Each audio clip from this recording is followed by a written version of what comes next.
So it is late lunch from the allotment this afternoon, and the sun really has come out. Oh, it has. It's lovely up here. And one of the things that we wanted to do up here with Tanya from Lovely Greens, it's some sort of life hacks, but for gardeners or just anyone who wants to try their hand at growing things, and we've got a brilliant one for you now. We really have. Now, this is something which many people have struggled with, Tanya, keeping a basil plant from a supermarket alive.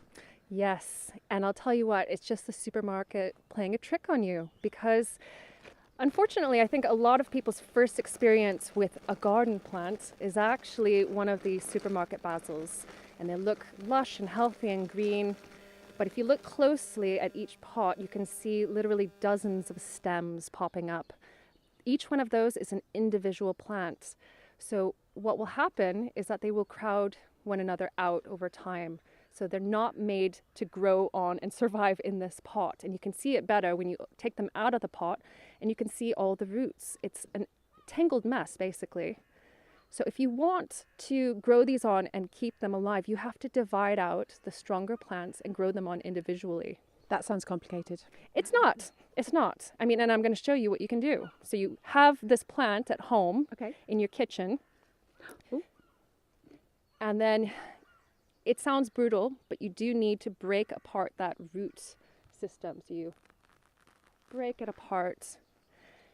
And not all these plants are strong enough to survive. The little ones down here at the bottom, pick them out and use them for, dinner that evening.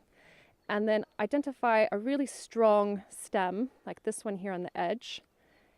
And then pull that guy out as well. So you want to break the compost again, the roots.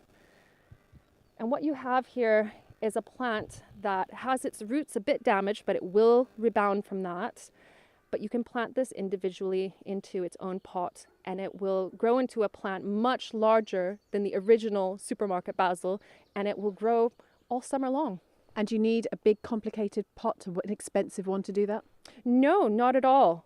The best pot that I've found is actually a toilet paper roll, because you can actually you can see that the roots look kind of long and thin at the moment, so it fits right inside.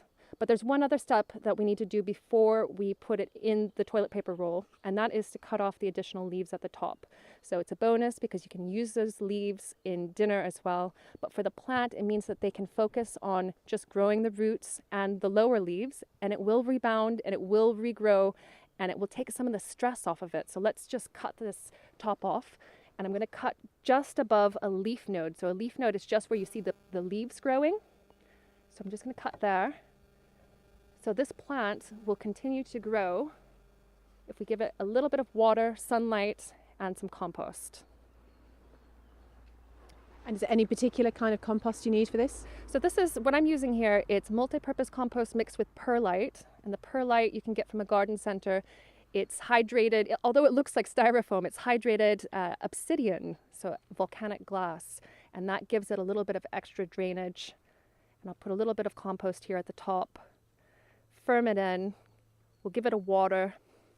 And then within, I would say, 4 to 6 weeks, this will be a nice healthy plant that you can actually pot onto a larger pot and then eventually pot out into your greenhouse. How amazing. So where would you put it now then? I would put it in the greenhouse, but if you don't have a greenhouse at home, you can grow these on your windowsill. But if you're planning on growing plants in a windowsill, I would highly encourage you to invest in a clip-on grow light. And they clip onto your windowsill, and they've got bendable arms so you can put a light directly above it.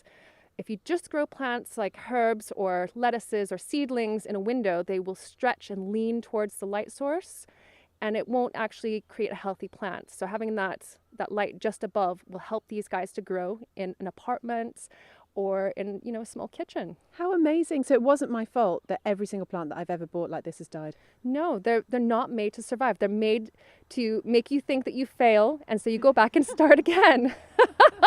Brilliant. I'm going to grow some basil, Christy. Do it, Beth. I want to see how you get on with this actually. This should be between now and next month when we're back up here for the allotment. This is going to be Beth's project. She's going to grow some basil from supermarket basil, and we'll see how you get on with that one. Okay, challenge accepted.